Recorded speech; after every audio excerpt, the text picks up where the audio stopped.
नमस्कार, मैं हूं रत्ना और आप देख रहे हैं सी न्यूज भारत। आयोग करते न्यूज बुलेटिन की और बात होगी देहरादून की, जहां परेड ग्राउंड में आयोजित प्रदर्शन के दौरान आम आदमी पार्टी की उत्तराखंड प्रदेश अध्यक्ष उमा सिसोदिया ने नीट परीक्षा में कथित धांधली और जंतर मंतर पर छात्रों के प्रदर्शन के दौरान हुए कथित लाठीचार्ज की कड़ी निंदा की है। साथ ही बात होगी डोंबिवली की, जहाँ खराब सड़कों और गड्ढों से परेशान रिक्शा चालकों ने सड़क पर बने गड्ढों की पूजा कर अनोखे अंदाज में विरोध प्रदर्शन किया है। तमाम खबरों पर विस्तार से चर्चा करेंगे। बाराबंकी के पलहरी पावर हाउस अंतर्गत ग्राम पंचायत सुरसंडा में विद्युत विभाग के 2 संविदा कर्मियों चंद्रशेखर उर्फ मंगल और इश्तियाक अहमद पर उपभोक्ताओं से अवैध वसूली के आरोप लगे हैं। ग्रामीणों का कहना है कि बिजली संबंधी कार्य के नाम पर दोनों कर्मियों ने 200 रुपए कुल 400 वसूले। मामले को लेकर ग्रामीणों में नाराजगी है और उन्होंने विद्युत विभाग के उच्च अधिकारियों से निष्पक्ष जाँच कर दोषियों के खिलाफ कार्रवाई, उपभोक्ताओं से अवैध वसूली पर रोक लगाने की मांग की है। फिलहाल इस मामले में संबंधित विद्युत विभाग या आरोपित कर्मचारियों का पक्ष सामने नहीं आया है। क्या नाम है आपका? यूसुफ अली नाम है। क्या मामला हुआ है? ग्राम पंचायत सुरसंडे का रहने वाला हूं और हमारे यहाँ 4 दिन से लाइट नहीं आ रही है। हमने लैंडमैन को फ़ोन किया, वो फ़ोन नहीं उठा रहे थे। हमने मंगल से कहा आकर हमारी लाइट बना दो। उन्होंने आकर जोड़ा तार, बिना सेफ्टी के खंभे पे चढ़े तार जोड़ दिया। 400 रुपये हमसे लिए। उनके साथ और कौन था? इश्तियाक थे उनके साथ। क्या नाम है सर? इश्तियाक लाइनमैन थे। दोनों लोग थे? हाँ, दोनों लोग थे। कितने रुपए लगे आपसे? 400 रुपये ले गए। अच्छा, सेफ्टी कुछ थी? कोई सेफ्टी नहीं थी। चलिए ठीक। आपका पावर हाउस कौन सा है? पलरी पावर हाउस है। रसौली व पलरी पावर हाउस है। तो आए थे बनाने तो 400 रुपये लेकर चले? 400 रुपये लेके चले गए। बाराबंकी से सी न्यूज संवाददाता सुनील कुमार की रिपोर्ट। देहरादून के परेड ग्राउंड में आयोजित प्रदर्शन के दौरान आम आदमी पार्टी की उत्तराखंड प्रदेश अध्यक्ष उमा सिसोदिया ने नीट परीक्षा में कथित धांधली और जंतर मंतर पर छात्रों के प्रदर्शन के दौरान हुए कथित लाठीचार्ज की कड़ी निंदा की। उन्होंने कहा कि आम आदमी पार्टी छात्रों के साथ मजबूती से खड़ी है और उनके न्यायपूर्ण संघर्ष का पूरा समर्थन करती है। उमा सिसोदिया ने आरोप लगाया कि सरकार युवाओं के भविष्य से जुड़े गंभीर मुद्दों पर संवेदनशीलता नहीं दिखा रही है। उन्होंने परीक्षा प्रणाली में पारदर्शिता सुनिश्चित करने, छात्रों की मांगों पर गंभीरता से विचार करने और शिक्षा मंत्री धर्मेंद्र प्रधान के इस्तीफे की मांग करते हुए कहा कि देश का युवा अब अपने अधिकारों के लिए आवाज उठा रहा है। ये बहुत छात्रों के लिए बताया जाता है कि समर्पित रहती है, तो आगे क्या रणनीति है आगे छात्रों के लिए? देखिए, बिल्कुल आम आदमी पार्टी, हमारे अरविंद केजरीवाल जी, मनीष सिसोदिया, सभी लोग इसमें बच्चों के साथ जुटे हुए हैं, बच्चों के साथ लगातार हैं। आज 11 बजे भी हमारे अरविंद केजरीवाल जी की एक बड़ी प्रेस कॉन्फ्रेंस वो करने जा रहे हैं और उसके बाद वो बच्चों को देखने के लिए अस्पताल जाएंगे। देखिए, आम आदमी पार्टी एक सामाजिक संगठन और एक सामाजिक आंदोलन से निकली हुई पार्टी है। हम राजनीतिक दल हैं, मैं मानती हूँ, लेकिन उससे पहले हम एक सामाजिक प्राणी हैं। आज समाज में जो कुछ हो रहा है, आज हमारे बच्चों के साथ जो कुछ हो रहा है, उसको हम देख रहे हैं और ये राजनीति की बात नहीं है, यहाँ पर सामाजिकता की बात है। मेरी बेटी भी कल उस आंदोलन में गई, तो एक माँ के रूप में मैं किसी राजनीति की भाषा नहीं बोलूँगी, लेकिन एक माँ के रूप में मैं जितनी आशंकित थी और जितनी मैं परेशान थी, और आज भी मैं उसकी सुरक्षा को लेकर परेशान हूँ, लेकिन कहीं ना कहीं गर्व भी महसूस होता है, कहीं ना कहीं गर्व भी महसूस होता है कि मेरे बच्चे आंदोलन का हिस्सा हैं और इस देश के तमाम बच्चे, जो बच्चे वहाँ पर बैठे हैं, वो मेरे अपने बच्चे हैं, वो भी मेरे जैसे ही माँओं के बच्चे हैं। तो मैं बिल्कुल कहना चाहूँगी कि आप लोग शांतिपूर्ण तरीके से डटे रहिए और ये पुलिस, ये प्रशासन, ये भी हमारे लोग हैं और एक दिन ऐसा आएगा जब पुलिस और प्रशासन भी वहाँ पर उनके साथ ही बैठा होगा। मैडम, वो तैयारी कर रही होंगी किसी पटवारी की या यूपीएससी की, एनटीए की, तो उनसे आप क्या संदेश देना चाहेंगे? क्या ऐसे छात्रों के साथ व्यवहार ना किया जाए क्योंकि उनके बच्चे भी है, क्या पता उनका आंदोलन उनके भी? मैं बिल्कुल इस बात को कहना चाहूँगी कि पुलिस को बहुत शांतिपूर्ण तरीके से इस बात को सुलझा लेना चाहिए। वो बच्चे जो संघर्ष कर रहे हैं, वो आपके बच्चों के लिए भी संघर्ष कर रहे हैं, उनका वो अपना संघर्ष नहीं है। अगर मेरी बिटिया वहाँ पर है तो उसको नीट का एग्ज़ाम नहीं देना, लेकिन वो वहाँ पर खड़ी है क्योंकि उसके भाई बहन वहाँ पर खड़े हैं। और जो पुलिस वाले, बहुत सारे केसेस ऐसे मैंने देखे हैं सोशल मीडिया की, पुलिस वालों के बच्चे भी वहाँ पर मौजूद हैं, उनके परिवार के लोग भी वहाँ पर मौजूद हैं। तो मैं पुलिस से अपील करना चाहूँगी कि आपके अपने बच्चे हैं, आपके देश के बच्चे हैं, आप उनकी सुरक्षा के लिए हैं, ना कि आप उनको वहाँ पर मारने पीटने के लिए। और मोदी जी, मैं बिल्कुल आपसे अपील करती हूँ, ठीक है आपकी औलाद नहीं है, लेकिन ये जो बच्चे खड़े हैं, ये है आपकी ही औलादें हैं, इन्होंने आपको वोट दिया है, आप हमारे देश के माननीय प्रधानमंत्री हैं, हम सब लोग आपको प्रधानमंत्री के रूप में मानते हैं। इस देश के इस सबसे बड़े लोकतंत्र के आप प्रधानमंत्री हैं। आप सुनिए अपने बच्चों की आवाज़ और उनको सही फैसले पर आप अपना फैसला जो है वो आप बिल्कुल सही कीजिए। धर्मेंद्र प्रधान का इस्तीफा आज ही स्वीकार कीजिए। देहरादून उत्तराखंड से सी न्यूज संवाददाता प्रवचन सिंह की रिपोर्ट। डोंबिवली पश्चिम में खराब सड़कों और गड्ढों से परेशान रिक्शा चालकों ने रेती बंदर रोड स्थित 2 पानी की टंकियों के पास सड़क पर बने गड्ढों की पूजा कर अनोखे अंदाज में विरोध प्रदर्शन किया। रिक्शा चालक यूनियन के पदाधिकारी भगवान मोरजकर और शेखर जोशी ने आरोप लगाया कि कई बार शिकायत और आंदोलन के बावजूद कल्याण डोंबिवली महानगर पालिका ने अस्थायी समाधान नहीं किया। प्रदर्शन के दौरान भगवान मोरजकर ने कहा कि गड्ढे किसी हादसे का कारण न बने, उनकी यही प्रार्थना है।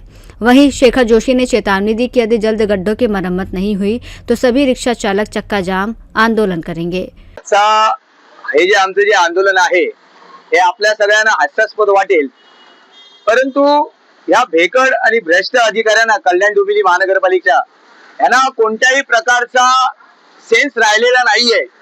आम्ही 2-3 पत्रव्यवहार यांच्याकडे केले।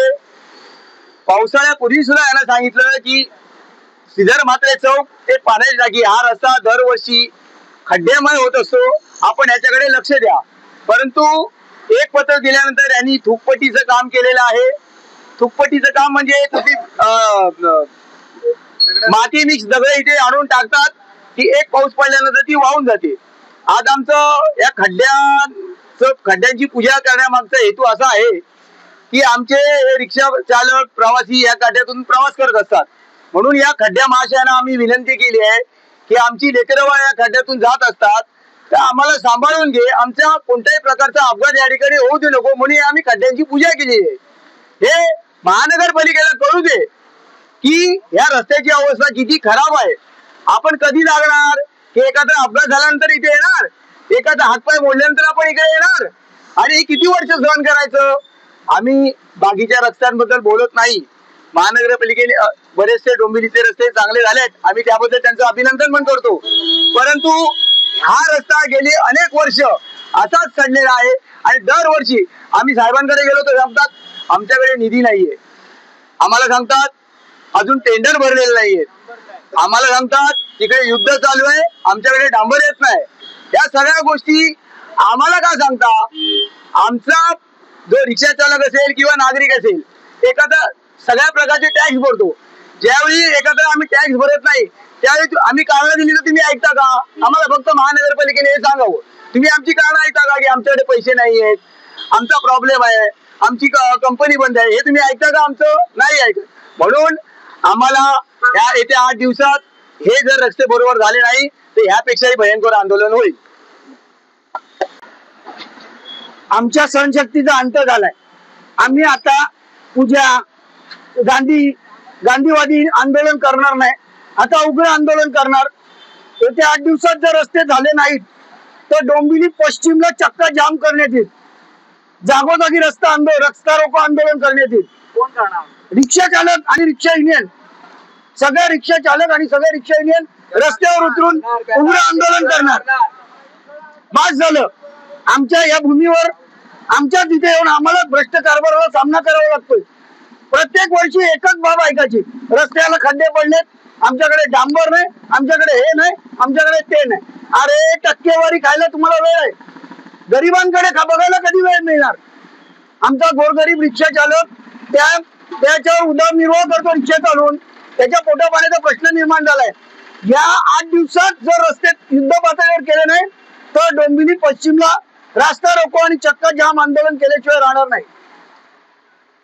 डोंबिवली से सी न्यूज़ संवाददाता दीपक मौर्य की रिपोर्ट। बिरसा मुंडा की 150वीं जयंती के अवसर पर गुजरात में मुख्यमंत्री और उप मुख्यमंत्री ने 139 ई बसों का लोकार्पण किया। ये बसें वलसाड़ से साबरकांठा तक गुजरात से सटे महाराष्ट्र, मध्य प्रदेश और अन्य सीमावर्ती क्षेत्रों के गांव में संचालित होंगी, जिससे विशेष रूप से आदिवासी छात्रों को शिक्षा के लिए बेहतर परिवहन सुविधा मिलेगी और ड्रॉप आउट कम करने में मदद मिलेगी।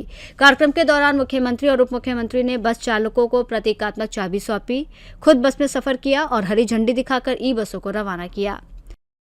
બિરસા મુંડા જેની 150મી જન્મ જયંતિ ઉજવતી વખતે દેશના યશસ્વી પ્રધાનમંત્રી આદરણીય નરેન્દ્રભાઈ મોદી સાહેબ દ્વારા જે સમયે પૂરા ઉમરગામથી અંબાજી સુધીના આદિવાસી જે પટ્ટો છે 14 જિલ્લામાં રહેતી આદિવાસી સમાજ 1 કરોડથી પણ વધારે આદિવાસી સમાજ જ્યારે વસે છે એમાં કેટલાક વિસ્તારના લોકો બોર્ડર ઉપર રહેતા લોકો મહારાષ્ટ્ર, રાજસ્થાન, મધ્યપ્રદેશ એની સાથે જોડાયેલા ગામો એને અમે અમારી ભાષામાં બોર્ડર વિલેજીસ તરીકે ઓળખીએ છીએ.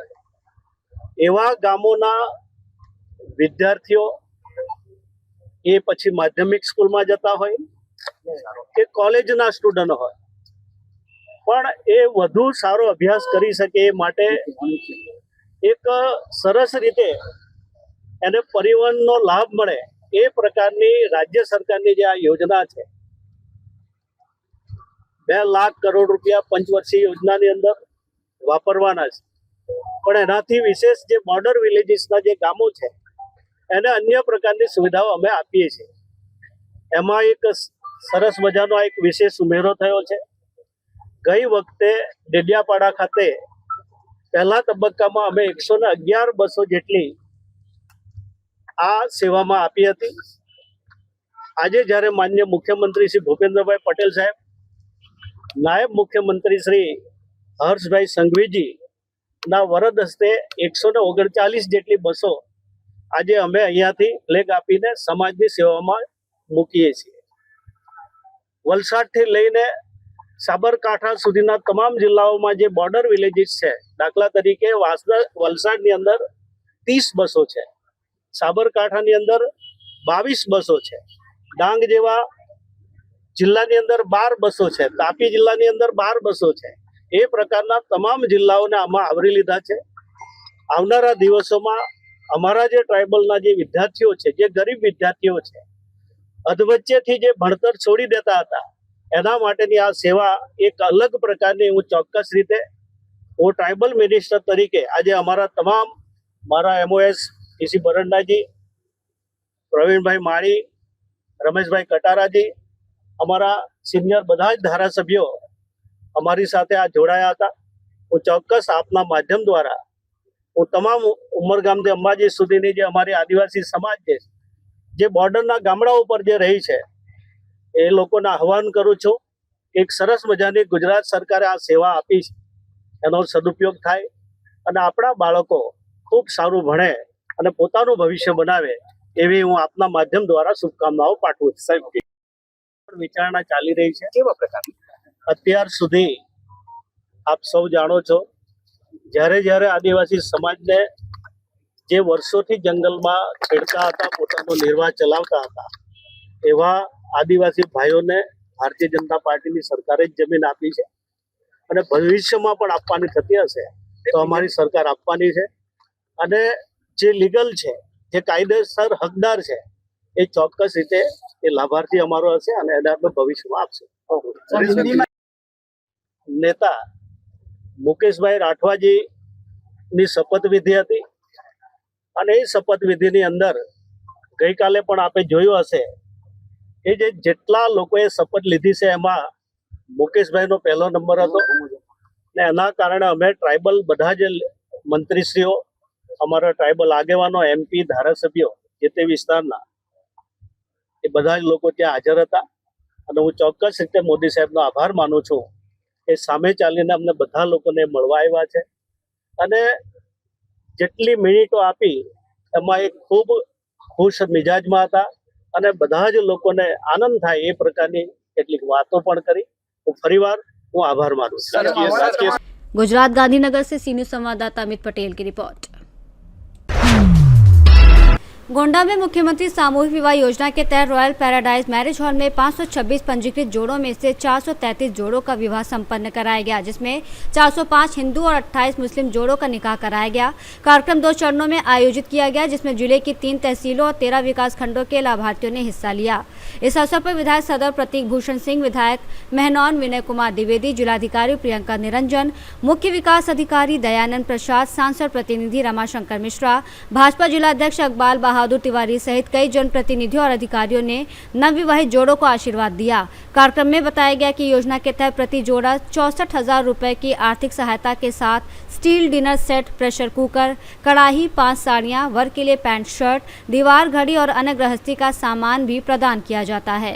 मुख्यालय पर रॉयल पैराडाइज में और सामूहिक विवाह का आयोजन किया गया है। यहाँ आज का जो लक्ष्य है लगभग 526 जोड़ों का विवाह कराना है। प्रथम चरण में 267 जोड़े उपस्थित हैं।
अन्य जो भी लाभार्थी हैं वो विभिन्न ब्लॉक्स में और नगर पंचायतों में आवेदन कर सकते हैं। कोई भी लाभार्थी छूटेगा नहीं और प्रत्येक लाभार्थी को इस गोंडा से सीनू संवाददाता राजेश कुमार जायसवाल की रिपोर्ट। झाबुआ पुलिस द्वारा चलाए जा रहे नशे से दूरी है जरूरी 2.0 अभियान के तहत जिले भर में व्यापक जागरूकता कार्यक्रम आयोजित किए गए। पुलिस अधीक्षक देवेंद्र पाटीदार के नेतृत्व में पीएम श्री शासकीय कन्या उच्चतर माध्यमिक विद्यालय सहित विभिन्न स्कूल और कॉलेज में विद्यार्थियों को नशे के दुष्परिणामों की जानकारी देकर नशा मुक्त जीवन अपनाने का संदेश दिया गया। अभियान के दौरान जिले में 27 कार्यक्रमों के माध्यम से करीब 5,650 लोगों को जागरूक किया गया, जबकि रंगोली, ड्राइंग, निबंध और वाद विवाद प्रतियोगिताओं का भी आयोजन हुआ। पुलिस अधीक्षक ने युवाओं को से नो टू ड्रग्स का संकल्प दिलाते हुए नशा मुक्त झाबुआ बनाने में सहयोग की अपील की। इस अभियान में गायत्री परिवार, ब्रह्म कुमारी संस्था और अन्य सामाजिक संगठनों ने भी सक्रिय भागीदारी निभाई। झाबुआ से सीनियर संवाददाता मनीष कुमार की रिपोर्ट। झालावाड़ में जिला कलेक्टर अजय सिंह राठौर के निर्देशन में एसआरजी चिकित्सालय में गर्भवती महिलाओं की सुविधा के लिए प्रसूता हेल्प डेस्क शुरू किया गया है। मुख्य चिकित्सा और स्वास्थ्य अधिकारी डॉक्टर साजिद खान ने बताया कि इस व्यवस्था के तहत गर्भवती महिलाओं को अस्पताल पहुंचने से पहले ही सूचना के आधार पर जांच, भर्ती और उपचार की प्रक्रिया प्राथमिकता से शुरू कर दी जाएगी। हेल्प डेस्क के लिए मोबाइल नंबर जारी किया गया है और त्वरित समन्वय के लिए व्हाट्सएप समूह और विशेष QR कोड भी तैयार किया गया है। 19 से 20 जुलाई के बीच रेफर हुई 19 प्रसूताओं में से 14 हाई रिस्क प्रेगनेंसी मामलों को प्राथमिकता के साथ उपचार उपलब्ध कराया गया। झालावाड़ से सीनियर संवाददाता रमेश चंद्र शर्मा की रिपोर्ट। कैमूर के नुआव प्रखंड में मंगलवार को दुमदुमा और मुखराव पंचायतों में जन समस्याओं के त्वरित निस्तारण के लिए विशेष शिविर का आयोजन किया गया। भूमि उप समाहर्ता मोहनिया की मौजूदगी में आयोजित शिविर में कृषि, राजस्व, स्वास्थ्य, खाद्य आपूर्ति, नल जल, बाल विकास, जीविका और विद्युत समेत विभिन्न विभागों के 18 काउंटर लगाए गए। मुखराव पंचायत में प्राप्त 26 आवेदनों में से 3 और दुमदुमा पंचायत में आए 23 आवेदनों में से 6 का मौके पर ही निस्तारण किया गया, जबकि शेष आवेदनों को संबंधित विभागों को भेज दिया गया। कार्यक्रम में प्रखंड विकास पदाधिकारी कृष्णा मुरारी प्रसाद, अंचलाधिकारी अनामिका सिंह, मुख्य चिकित्सा पदाधिकारी डॉक्टर चंद्रमा प्रसाद समेत विभिन्न विभागों के अधिकारी और कर्मचारी मौजूद रहे। नुआव से सीनियर संवाददाता नमो नारायण चतुर्वेदी की रिपोर्ट। ललितपुर में पुलिस अधीक्षक आलोक कुमार अग्रहरी के निर्देशन में मडावरा पुलिस ने मोबाइल फोन और हजारों रुपए की नकदी छीनने की घटना का खुलासा करते हुए 4 आरोपियों राजपाल, प्रिंस, जागेश्वर और मानवेंद्र को गिरफ्तार कर न्यायालय भेज दिया। कोतवाली प्रभारी मनोज मिश्रा के नेतृत्व में की गई कार्रवाई में उप निरीक्षक संजय सिंह, प्रदीप कुमार, अनिल कुमार, दयाशंकर और पीयूष शामिल रहे। पुलिस ने आवश्यक विधिक कार्रवाई के बाद सभी आरोपियों को कोर्ट में पेश किया। ललितपुर से सीनियर संवाददाता विकास सोनी की रिपोर्ट। लोहरदगा पुलिस ने बड़ी कार्रवाई करते हुए अवैध हथियार के साथ हत्या की साजिश रच रहे 2 अपराधियों को गिरफ्तार किया है, जबकि एक आरोपी फरार हो गया।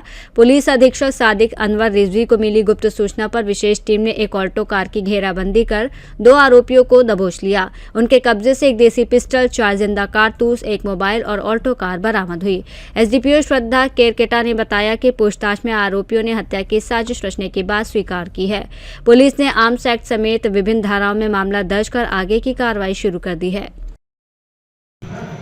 ऐसा हुआ है कि 20 तारीख को गुप्त सूचना मिला एसपी सर को, जिसके आलोक में एक टीम गठन किया गया। उसमें थाना प्रभारी रत्नेश मोहन ठाकुर और थाना के अन्य लोगों के साथ मिलकर के ये टीम जाकर के एक अल्टो गाड़ी है उसको पकड़ी है जुड़िया के आसपास, और इसमें 3 लोग थे और हथियार के साथ बरामद हुआ, जिसमें एक भाग गया। 2 लोगों की अरेस्टिंग हुई है और अवैध हथियार साथ में प्राप्त हुआ है। कौन सा हथियार बरामद हुआ सर मैम, और किसे मारने की धमकी मिल रही थी या फिर क्या कार्रवाई करने थे आगे? इसमें 2 लोग हैं, एक जैसे एक है गुमला के दूसरे अरेस्ट है जो भाग गया, और दूसरा है एक और है जिसमें ये हुआ कि उसके पूर्व में भी अपहरण की मैटर में उसका नाम है। साथ में एक पोक्सो वाला केस भी है पूर्व में, उसमें उसकी संलिप्तता है। उसने धमकी दिया था लोहरदगा के ही एक व्यक्ति को, उसी मैटर में वो हथियार लेकर के यहाँ घूम रहा था। लोहरदगा से सीनियर संवाददाता निहाल अहमद की रिपोर्ट। मंडला जिले के बमहनी बंजर थाना क्षेत्र में ग्राम ठरका ग्वारा के बीच निर्माणाधीन रेलवे ओवरब्रिज पर काम के दौरान करंट लगने से 24 वर्षीय मजदूर राम प्रकाश बैगा की मौके पर मौत हो गई। हादसे के बाद निर्माण स्थल पर अफरा तफरी मच गई। साथ ही मजदूरों ने आरोप लगाया कि उन्हें हेलमेट, सुरक्षा ग्लव्स और सुरक्षा जूते जैसी जरूरी सुरक्षा उपकरण उपलब्ध नहीं कराए गए थे, जबकि निर्माण एजेंसी ने इन आरोपों से इंकार करते हुए सभी सुरक्षा इंतजाम होने का दावा किया। सूचना मिलते ही बमहनी बंजर पुलिस मौके पर पहुंची, शव को पोस्टमार्टम के लिए भेजकर मामले की जांच शुरू की। पुलिस का कहना है कि हादसे के वास्तविक कारणों और किसी भी संभावित लापरवाही की जांच के बाद आगे की कार्रवाई की जाएगी। सतीश कुमार चौधरी। भैया क्या काम कर रहे हैं आप यहाँ पे? यहाँ पे सर रात वाला काम कर ये बिछा रहे थे, तो बंदा था वहाँ पे तार काटी थी, छीली थी सर, ये उसमें रखी थी, वो खींचा सर ये को, तो करंट मार दिया उसको, गिर गया तुरंत। बोला भी है करंट तो कोई ध्यान नहीं दे रहा था। प्लस सर वो तार जो पड़ी उसको ऊपर भी नहीं कर रहे हैं, तार पुल नीचे पर ये छीली है ऐसे सर, ये खींचा बंदा उसको करंट मार दिया। ना कुछ सपोर्ट है, ना सुविधा है, कुछ भी नहीं, ना हेलमेट ग्लव्स कुछ भी नहीं है। मतलब आपने नहीं कर पाए हम लोग कुछ, हम लोग काम पे रहते सर, कुछ ध्यान ही नहीं था। वो लेमरुआ फाटक पे काम कर रहा था और वहाँ पे तार बिछी थी, तो वहाँ पे सरिया खींचा तो उसमें करंट था, तो उससे उसकी मृत्यु हो गई है। कम से कम 2 मिनट तक वहाँ पे ऐसे करंट उसको लगा रहा। वहाँ पे नहीं है सुरक्षा इंतजाम नहीं है सर, क्योंकि नाइट में लाइट लगाए थे और लाइट लगाने के बाद दिन में उसको हटा ही नहीं है, उसके वजह से उसको करंट मार दिया। अगर लाइट उसको दिन में हटा देते तो उसको करंट ना मारता। कहाँ का रहने वाला है वो? कहाँ का रहने? उमरिया जिला धनकी गाँव का है। उमरिया जिला धनकी गाँव का है और जिला उमरिया है। काम कर रहे थे नीचे पे, एक बंदा हमारा पता नहीं क्या कर रहा था, अभी हम सब अपने अपने काम में बिजी थे, पता नहीं उसको क्या ऐसा हुआ कि वो सर ये रात को खींचा हो, उसको करंट मारा, वो बोला कि मेरे को करंट मार दिया भाई, तो सब लोग हम इधर साइड पे खड़े हो गए। अच्छा, कुछ नहीं है सर। आपको ग्लव्स दिया गया? कुछ नहीं दिया। जूते? कुछ नहीं। हेलमेट? कुछ नहीं है। मतलब कुछ भी चीज़ें सेफ्टी के लिए नहीं दी गई? कुछ नहीं दी गई सर। और ये बारिश का समय है और लगभग बिजली का काम कर रहे हैं, भी खतरा कितना बना रहता है? खतरा तो बहुत बना रहता है सर, लगता भी है सर, गिर भी जाते इधर, वो करंट नहीं मार दिया उसको, सर क्या हो गया उधर।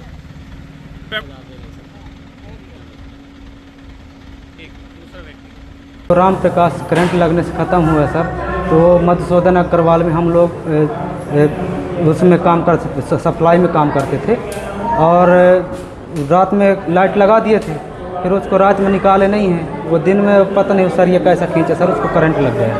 और ये लिमरुआ में सर, मंडला लिमरुआ फाटक के पास रेलवे में। क्या कहीं कोई सुरक्षा इंतजाम है इनके पास? नहीं है। अब सुरक्षा तार वार लगी थी सर, और वो पता नहीं सर ये कैसा खींचा, करंट लग गया, ख़त्म हो गया। तो क्या वो भी अस्पताल लेके आए तो जीवित है क्या? नहीं है सर, ख़त्म हो गया। वहीं पे नहीं, वहाँ पे सांस चल रही थी, लाते लाते यहाँ बताया कि डेथ हो गई। मंडला से सी न्यूज़ संवाददाता प्रसन्न चंद्रौल की रिपोर्ट। मंडला जिले के पिपरिया स्थित शासकीय विद्यालय में पुलिस विभाग द्वारा नशे से दूरी 2.0 अभियान के तहत जागरूकता कार्यक्रम का आयोजन किया गया। कार्यक्रम में विद्यार्थियों को नशे के दुष्प्रभावों से अवगत कराते हुए नशे से दूर रहने की शपथ दिलाई गई। कार्यक्रम को संबोधित करते हुए एसडीओपी पीएल बालरे और थाना प्रभारी धर्मेंद्र सिंह ने कहा कि नशा व्यक्ति, परिवार और समाज के लिए गंभीर खतरा है। विद्यालय के प्राचार्य डीके गुप्ता ने विद्यार्थियों से अनुशासित जीवन अपनाने, शिक्षा के साथ साथ सामाजिक जिम्मेदारियों का निर्वहन करने का आह्वान किया और इस अवसर पर विद्यार्थियों ने नशा मुक्त जीवन जीने, किसी भी प्रकार के नशे का सेवन न करने, समाज को नशा मुक्त बनाने में अपना योगदान देने की शपथ ली। कार्यक्रम में पुलिस स्टाफ, विद्यालय का समस्त स्टाफ, सैकड़ों की संख्या में छात्र छात्राएं मौजूद रहे। कार्यक्रम का उद्देश्य युवाओं में नशे के प्रति जागरूकता बढ़ाना और उन्हें स्वस्थ और सकारात्मक जीवन शैली अपनाने के लिए प्रेरित करना था। मंडला से सी न्यूज़ संवाददाता ऋषभ गुप्ता की रिपोर्ट। राजगढ़ पुलिस ने ऑपरेशन चच्चू 360 के तहत बड़ी कार्रवाई करते हुए अंतर्राज्यीय मोटरसाइकिल चोर गिरोह के एक सदस्य सचिन पिता इंदर कंजर को गिरफ्तार कर चोरी की हीरो स्प्लेंडर बाइक बरामद की है। पुलिस अधीक्षक अमित तोलानी, अतिरिक्त पुलिस अधीक्षक केएल बंजारे और एसडीओपी अरविंद सिंह के निर्देशन में थाना प्रभारी गोविंद सिंह मीणा के नेतृत्व में गठित टीम ने करीब 60 सीसीटीवी कैमरों के फुटेज और तकनीकी साक्ष्यों के आधार पर आरोपी को देवास जिले के पीपलरावा क्षेत्र से गिरफ्तार किया। आरोपी के कब्जे से करीब 70,000 रुपए कीमत की चोरी की मोटरसाइकिल बरामद की गई है। पुलिस ने आरोपी को न्यायालय में पेश कर रिमांड पर लिया है और उससे अन्य वाहन चोरी की वारदातों और उसके साथियों के संबंध में पूछताछ की जा रही है। लीमा चौहान की है, जिसमें फरियादी जो है बाबूलाल पिता अमर सिंह वर्मा, उनकी जो कि पड़ाना के निवासी है, उनकी जो बाइक है चोरी चली गई थी 16/7/2026 को। तुरंत वो थाने पर आया, उन्होंने कंप्लेंट करी कि उनकी बाइक चोरी चली गई है और हमने उस पर तुरंत अपराध की कायमी की। अपराध क्रमांक 199/26 अंडर सेक्शन 303/2 BNS, जो कि चोरी की धाराएं हैं। टीमें बनाई गई और सीसीटीवी कैमरे निकाले गए तो 2 आरोपियों की फुटेज आए। 2 आरोपियों की फुटेज से फाइंड आउट किया गया तो पता चला कि इनके नाम सचिन पिता इंदर कंजर है और मयंक उर्फ कुणाल पिता संतोष कंजर है। दोनों ही पीपलरावा डेरे देवास जिले के रहने वाले हैं। टीम बनाकर वहां पर दबिश दी गई और सचिन पिता इंदर कंजर को दस्तयाब किया गया, एप्रीहेंड किया गया और उससे जो चोरी की हुई बाइक थी वो रिकवर की गई। इसमें सचिन और कुणाल दोनों के ही काफी सारे अपराध हैं और हमारी जो बाइक है वो रिकवर हो चुकी है। इसमें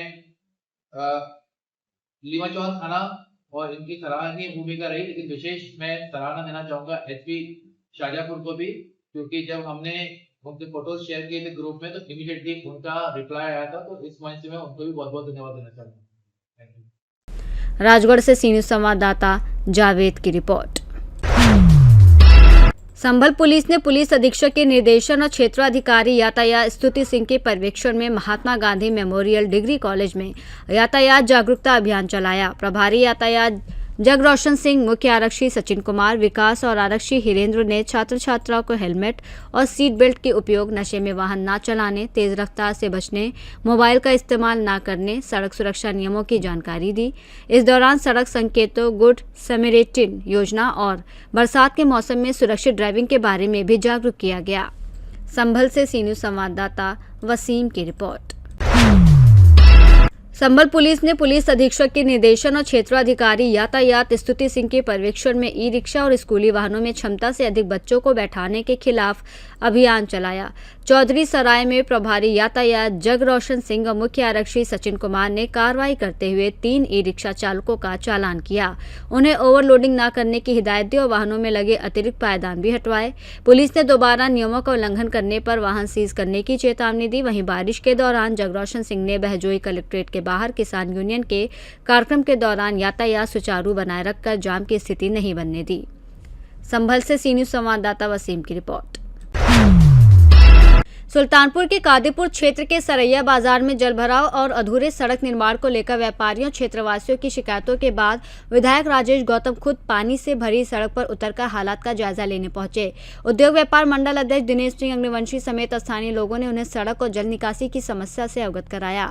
निरीक्षण के दौरान विधायक ने एसडीएम कादीपुर और PWD के जेई को मौके पर बुलाकर लापरवाही पर नाराजगी जताई।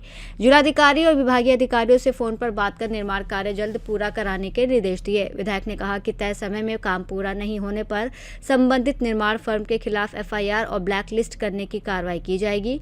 उनके इस निरीक्षण को लेकर क्षेत्र में व्यापक चर्चा रही और लोगों ने जल्द समाधान की उम्मीद जताई। सुल्तानपुर से सी न्यूज संवाददाता दिनेश सिंह अग्निवंशी की रिपोर्ट। बुलेटिन में फिलहाल इतना ही। देश और दुनिया की तमाम बड़ी खबरों के लिए देखते रहिए सी न्यूज भारत।